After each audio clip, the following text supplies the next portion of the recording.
Hello, everyone. Thanks for listening to a podcast or watching if you're looking on YouTube. I'm joined today by Simon Jones. I've not known Simon too long, to be honest, but he's exactly the type of candidate that we introduce into our clients. He's got a very strong sort of turnaround background. He's a qualified finance professional. And got a lot of experience working with businesses that are either going through the difficult stages right through to the point where they're almost dead and it's too late, and everything in between. Is a great person to understand how institutional investors think, how the board might think, and he's someone that helps the chief executive and the leadership team get through what I could only describe as forced change, not so much planned change. But rather than go into too much detail, I'm going to let Simon introduce himself. Hi, Simon. Hey, Mark. Thanks very much indeed. Yes, I'm Simon Jones. I'm a chartered accountant, trained in London. I had 10 years in industry, and for the last 20 years, I've been an independent professional doing interim work, building my own businesses, and for the last sort of 10, 15 years, focusing on large transformational change finance projects and turnaround from, as you rightly say, from a very quick review of a business just to see what's going wrong with it to actually a rescue where you've got 6 weeks of cash left, you need to refinance, you need to make a rapid change, and it's all about cool head, doing it step by step, keeping your stakeholders on side for as long as you can, and generally we get there in the end. Yeah, I couldn't agree with you more. We've also done an awful lot of turnaround type work and rescue type work and whatever label you want to give it, but ultimately it's about the same thing. It's about the chances of the business coming out of it positively is linked to how early they bring in someone that can support them. And there are lots of people that they could bring in to support them. They could bring in their lawyer, their accountant, specialist advisors. There are plenty of people. But my suggestion to a lot of these companies, you should bring in an independent turnaround professional who doesn't have any kind of agenda along the lines of all they want to do is save the company, which is just what you want to do. You want Absolutely. to save the company, and that's what you do, isn't it? No, absolutely. I couldn't agree more. You know, people need to go to their trusted advisor, but they need to be mindful. Does their trusted advisor, whether that be their lawyer, have a wide enough address book to be able to bring in the specialists that you need? We all know the big big four firms of accountants generally have a business recovery arm, BRS, and now the medium-sized firms, as well as there being boutiques. Those are some of the places I get work. My industry, the turnaround professionals, it's a bit cottage industry. There's about 200 of us. We're a member of an institute called the Institute for Turnaround. Within there, there'll be kind of lawyers, accountants, as well as independent professionals like me that go in and quite rightly finish your transformational change, get you from A to B, or, as you said, full scale, 15 hours a day rescue. Yep, perfect. Well, very well explained. I think probably we should talk about a couple of the sort of myth-buster areas. Yes. Because there is a lot of myths in this particular space. I think my first one, and maybe we'll do it alternatively, but my first one is you are not looking to buy the company, take over the company, be the leader of the company on the long-term basis. That is not your plan, is it? No, not at all. Often and you get the same, Mark. You're asked to put people in because there is a bank that has a concern. There is a private equity firm that has a concern. But actually, they've already made the decision they want this business, right? And they want the majority of the players in there. What we do is we go in and we get them from A to B. If we think of a CEO has money, has assets, has staff, has a sector it knows really well, and their job is to take those resources that they have and make this business flourish, both short term, medium, and have an idea of a strategy for the future. That's not what we do. We get and said, right, we're loss making, we need to be profitable. We're cash flow negative, we need to be cash flow positive. Help us drive this business, review it to get us from A to B. Yeah, exactly. And And leave. Sorry, yeah, and then leave. I mean, yeah. you're not after anyone's job, anyone's business. And actually, when business is going through this really difficult time, this difficult time it's been in the CEO's gut feel for a little while, and then it starts to show itself in lots of ways. Cash flow, bank calls, or whatever it is. I think it's really important to understand that at that point, the founder or the owner or the majority shareholder feels like everyone's coming after them. Oh, And absolutely. and and I think what a turnaround professional does who's independent is they stop that. And I've seen many a time where, second, third generation family who feel like custodians. They feel like they're a custodian, they need to pass it on. The business is in trouble and they're thinking, oh, great, the bank wants to take my business. Well, no, the bank does not want to take your business. Yes, it wants its money back, but it doesn't want to take your business. In fact, there's certain parts of regulatory stuff that they've got in the background that means if they do take your business, they've got to carry a lot more cash than what is owed. They don't want your business. No. And also, does the accountant want the business? No, the accountant doesn't want it, but it feels like it at the time, doesn't it? How do you defend in that kind of situation? Because sometimes it is defending. Well, I think it's about priorities, understanding the position that you're in, making sure that you use your interpersonal skills, your EQ, particularly with founders and when they're the third or fourth generation. Sure. The pressure is enormous, right? So what you say to them, right, we're going to carry on running the business. We're going to have to make major change. I will deal with the bank. I will deal with the investors. We will buy 2 weeks to come up with a strategy. First of all, find out where we are. Yeah. What does the cash flow look like? When does it go bang? Right? Yeah. How much money will we need? I generally run 2 scenarios, Mark.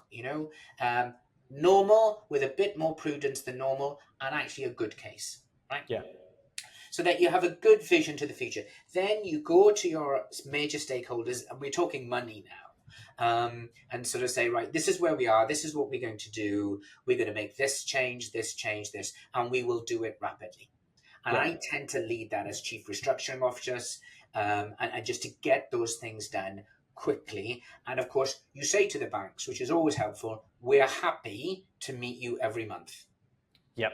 We come in, we will talk to you. We're going to ask you for some support as well, whether that's extended terms on how we pay our credit card remittances, whether that's kind of interest-free for 3 months. You want to ask accommodations. As their level of confidence in you increases because you've said something and you've done it, that's when they sort of say, can we help more? And of course, what they want then, there's generally a point that you see it flip. Once they know that you can get through it, they start selling back to you to say, could we do this for you? Yes. Could we do that for you? And you sort of say, well, actually, lease cars for the C-suite is not really our priority at the moment. Thank you very much. Well, they start acting like a normal bank again. No, they do. It's like every argument. People are in their own comfort zone. Yeah. Banks have lent out to an industry, and the changes to this business could be industry-led, could be macro country policy-led, as well as maybe they've backed the wrong horse, have made some mistakes, and it's about explaining that in a logical, cold, professional format, explaining what you're going to do and delivering on it. Right? Yep, absolutely. Let's do another myth buster. So are you going to come in and fire everyone, including, the whoever the leader is at the moment, we'll call them the chief exec, whoever the leader is at the moment, members of the family? Are you going to come in and fire everyone? Not at all. We often ask them to take a pay holiday.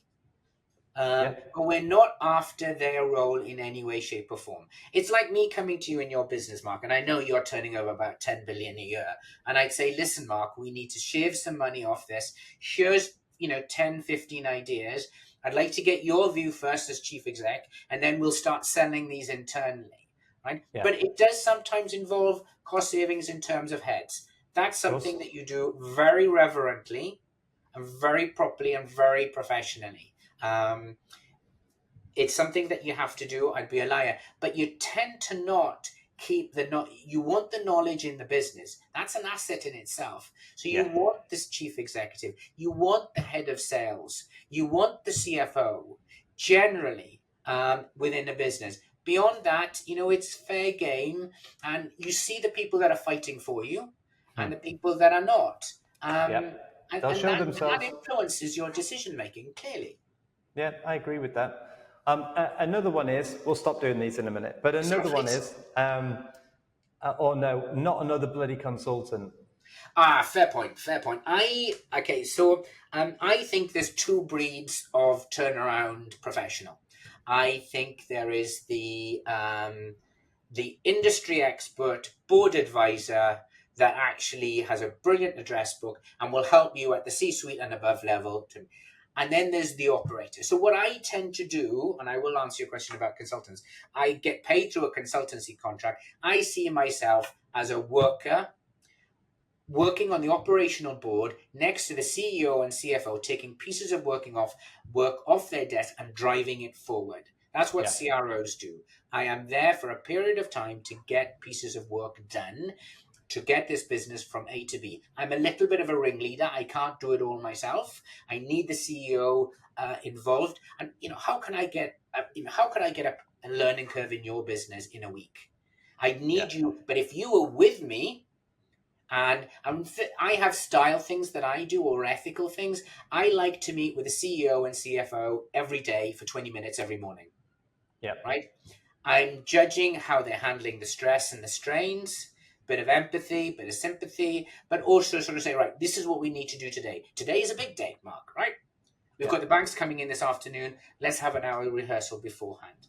And so you take these people on the road, but I take the knives in my back. When there are disgruntled emails from banks, investors, and so forth, I take those on. The thing is as well, their language, and there are different languages when it comes to lending and financial institutions. Absolutely. There's the language when they're comfortable and they're in their comfort zone. And then there's other language, which means that they're not in their comfort zone. You recognize that language. That's right. I think that's a really good observation, actually. It's about getting them from, DEFCON 0, step by step to DEFCON 5, right? It's bringing them down gradually by demonstrating you've done what you said you're going to do, by giving them advance warning if there is a problem with one saving scheme, for example, and say we've always got a backup plan. If I came to you and I said, Mark, I know we need to save $1 million, right? I've got 2 million of saving schemes. We're going to run them all, right? So we've got a backup plan because we want as many savings as we can, and we want to do the savings once. Yes. We don't want to cut this year and a cut in 6 months' time and a cut in 12 months after that. We want people to say, right, here we go. Unfortunately, we're going to have to do X. Yes. We're going to do X now. With the best will in the world, I can't guarantee there'll be X version 2, but we are going to do everything in our power that unpalatable X is done once. Yep. Yeah, I agree. I think, just to further what you said about the consultant piece, I think there are two different types. Excuse me. But I think what an independent chief restructuring officer is, or an independent turnaround professional is they're in effect executive bandwidth. So don't think of them as like a consultant. Almost think of them as an extension of the leadership team who speaks the language of the people that you're now dealing with, that you may have not been dealing with when you first founded the company, or 10 years ago, or 2 years ago, but you're dealing with them now, and this is the person you bring in, and they are an extension of you, an extension of the leadership team, but they're decisive. Absolutely. Because they've got this knowledge, they can make decisions and recommendations, and fast. I think that's right. The word I like to describe me is operator. Yeah. I'm an operator, not an advisor, not to tell you the story, And it's there are people to do that, and they do a very real job. Yeah. What I'm there to do is to work with the management that's in place, and let's not forget the people below that and the people below that. Find those that are really enthusiastic, that really believe in this, the cream as I call it, that really want to make this happen and drive, Yeah. in order to save the baby, as I call it. It's true. When I see CROs smile, is when they're talking about saving jobs. Yeah, no, They absolutely. are. They are. They all love to save jobs, which means that the business is then successful and is doing Yeah. well and is back on track. Yeah. No, absolutely. I mean, we can talk about numbers until we're blue in the face, but there are lots of levers that you can use, but sometimes we get involved in businesses where they've used all the levers, Yeah. and then it's about finding out what the appetite of the investors is and what the third party lenders are. If we can extend things and stuff like that. So there's a big kind of negotiating working piece, and then there's a piece of saying, we're going to do these 10 savings and we're going to do it. So going back to the original question, Oh, yes. when do you bring in a turnaround professional, or if I can rephrase it slightly, can you bring one in too early? I don't think you can come. You can if okay. I think that's good question. So, in business, generally, you either have a blip, a one-off problem, and it's over within a month, or you have a trend. So if you have a trend, or if there is an industry issue, or a competitor's issue, or a supplier issue, or you're losing customer, if there's something that's causing you concern, bring in a professional. Yeah. The sooner you do it, the better, because those guys would say, do you know what? Why don't I sit on your board as an observer once a month to help you until you think you've got a real problem, or I'm going to tell you you've got a real problem. Let me support you through the process, right? Yeah. There's always a way. So I don't think you can bring in really early, but what is always preferable if you bring one in, not your investor or your banker. Right? Now, most loan agreements have a clause that says if we think you're faltering in, obviously this is not me as a legal or professional. If we think you're faltering in any way, we have the ability to put in a person to assist you. Yes. Right? Yep. Now, you choose the kind of person that you want, and actually, that's always worked quite well for me. But if you say, "Hey, Mark," we've got £1 million repayment on your loan in 3 months' time. I think we're going to find that difficult. We'd like to discuss rephasing it. Super happy to come in. But what I'd like to do, if I can, Mark, is can I send you a proposal by the end of next week? You'll have a week to digest it, and let me come and talk. And then when I go and talk to you, Mark, I sort of say, how did we get into this position? Yeah. What's the story? What are we doing to eradicate it? Will the curve come back up? Or when will it come back up? And when will we be back to, okay, you've got, and if you're a bank and you see this, you go, oh my goodness, and then, oh, okay, that makes sense. I understood. We saw that. And I think their plan, because don't forget, a bank in let's call your sector the recruitment sector and advisory sector, Mark, right? They'll have 10 of those businesses. Yeah. So they'll have a more macro approach on how that sector is going. So they'll have a view as well, and they can be helpful.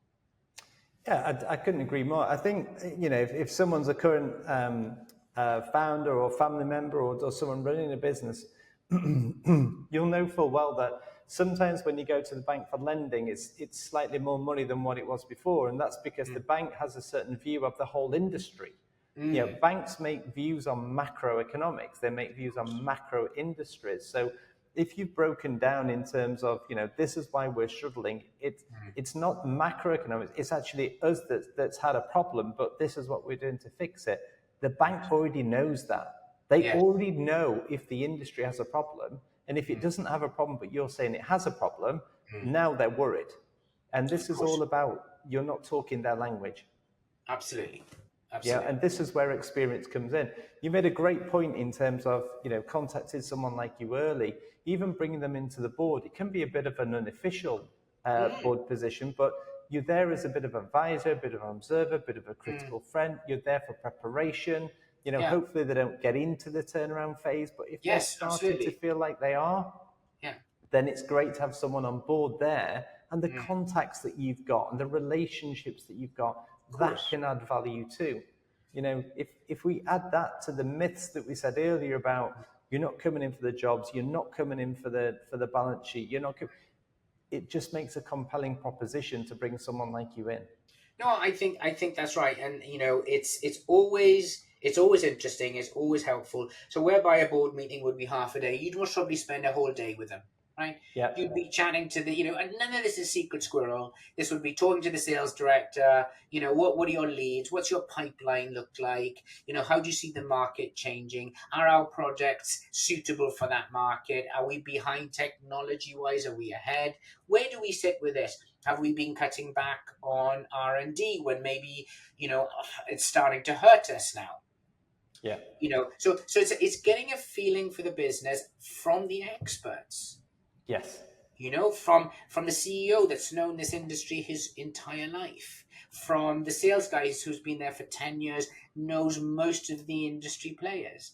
Yeah. So you get a feel how many sleepless nights are we having here, really? Where are we going? And of course, what you expected me to say at the beginning was have a 13-week cash flow constantly. You and I both know you run it tight financially in good times and bad, right? Yep. Because it's what allows you to get through a bad time. Yeah. So cash flow is, I see it a lot, right? I see people putting a 13-week cash flow, and this is not the accounting version, this is from bank statements, right? Yeah. We know we pay Mrs. Miggins on the 15th of every month for the rent of the building, right? That kind of level, daily cash flow, 13 weeks going forward. Yep. And that'll tell you your survival pattern. And then over a year, and keep it going. And it's easy to keep it going because you'll have 2 years worth and 3 years worth as you've developed through. Yeah, well, things get easier when you know where the cash is. Absolutely. It's key, know where you are and stay alert. I think the other thing that people should remember is that, you got to imagine that if a person's in this situation as the leader of the business, it's a lonely place. It is. There's an element of everyone's selling to them. And even if they're not, it feels that way. And everyone's coming after them. And they're not, but it feels that way. I think it's fair to say that as an independent turnaround professional, you have nothing to sell. You have nothing to upsell to them. No, I think we talked about it at the beginning. I work company side. I'm influenced. The bank have said we'd like you to have someone. Here's a vanilla version. There's a Simon version. There's a different version. We'd like you to have someone to help you, but you're paid by the client, i.e. the company. You are on their team to drive this forward. There is no other agenda. It's survival, or what I call A to B. Yep. Whatever they may be. For a transition project, it would be a different kind of outcome, but it's A to B. Yep, no, I agree with that. I think if we go back to the original question is when do you bring in a turnaround professional? I think the answer is when your gut tells you that something's not quite right and it might spiral out of control, knowing full well that you don't have to overcommit to these individuals. You can go in it quite softly if you're in a position where you can afford to, as in the business is doing okay but not great. Bring them in early, because if it gets to the point where the investor or the lender puts people in because of a soft breach, and there's no such thing as a soft breach anymore, it's a breach. If they bring them in, it's a whole different ball game at that point. You do not want to be in that situation. I think that's absolutely right. I think that's right. Take counsel, and obviously you and I both know you've got to know yourself, right? Yeah. You've got to know. Are you hiding from a problem? If your gut is telling you you've got a trend, a problem of any kind, get it out in the open. Bring your senior team together. Find out what it looks like on the cash flow. What are the implications? Let's say you've spent 2 years on a new product and it's really not hit the market the way that you expected it to, right? And what do? Okay, so we've got these assets that we've invested in that are illiquid, so we can't sell them on. So we've got a hole now of 1 million, right? Yeah. Where are we going to go? How are we going to manage the payments and so forth and such like? You catch it early, you go to the bank saying, well, we've had a disappointment. We've built this new whiz-bang product, but actually our largest competitor has, double the capability of this thing, right? Yeah. We need to start again. We still have proprietary assets and software and things that we can do. We're going to work on that. We need 6 months grace. Yeah. And you build the case for that. Yeah, and you'll be amazed at how flexible the bank can be. No They one really wants don't to want you to go any worse. If you come to them, but it's the same with children, with business professionals, with anyone. Somebody comes with you with a problem, with a couple of solutions. It's a easier conversation. It's not Teflon. It's not over to you. It's right. This is what I thought we could do. We could do this. We could do that. When it comes from someone that's like me, member of the Institute for Turnaround and so forth and such like, it has a little bit of gravitas. And what I would have done, Mark, is I would have spoken to the bank on the phone in advance. Yeah. Given them the lie of the land. Try to not scaremonger. Sort of say, listen, there's an issue. We've had a look at it. We have a couple of solutions. We will need some support. Let's be clear. When you come to the meeting, we will be asking. We'll try and get your proposal a week in advance. Any problems with that, give me a call. And I tend to stay in the meeting for another half an hour with the bank on my own. Yep. And they'll go, what do you think? And I said, I think this is eminently possible. Otherwise, I wouldn't sign my name to it. We'll do these things. I think there's a good team there, but we're going to have to make some cost savings. Yeah, and I think you've explained it really well. I think at a time where people are in panic, and maybe quiet panic and lonely panic and sleepless nights and things like that, I think what you've done is explain that there are people out there, dedicated professionals. These are accredited, dedicated professionals that work business side, that work purely for the business and for the leadership and for the board. I think, if I was in that position and I was thinking this is not going quite right, I think I'd be reaching out to someone and just having a conversation first, knowing full well that the end result might be that they come and spend some time on the board, or even they come into the business for 1 or 2 days. But for goodness sake, do it early. I have never ever met someone who's been on the positive side of a turnaround, so successful turnaround, that said to me, they've never said to me, we called them in too early. But every single one has said, we should have called them in earlier. Every single one, bar none. So, Yeah, no, absolutely. I think that's right. Know who you are. If you have a concern, speak to a trusted advisor, ask to speak to a professional. Most of us super happy to go in. If Mark had a potential client, I'd be more than happy to go and spend half a day and have a chat and see what we could do. Similarly, if you're on your own and you're listening to this and you think you've got a problem, do a business health check. There's a ton of them online, and you'll know yourself when because the questions are more commercial than financial. Yes. You'll know yourself if it's a problem, and sit with that, and pick up the phone to somebody like Mark, who has a great address book and a great list of advisors and operators that can help. Brilliant. Simon, thank you very much for your time, sir. I'm hoping that you've given some people some food for thought, especially the ones that aren't sleeping that well at night, and that's a very nice thing to do. Yes, you only live once. You have to do your best. You have to enjoy it and be kind to yourselves. Everything and anything is possible. Yeah, very true, sir. Very true. Thank you very much, Simon. Speak to you soon. Thank you very much indeed. Thanks. Bye.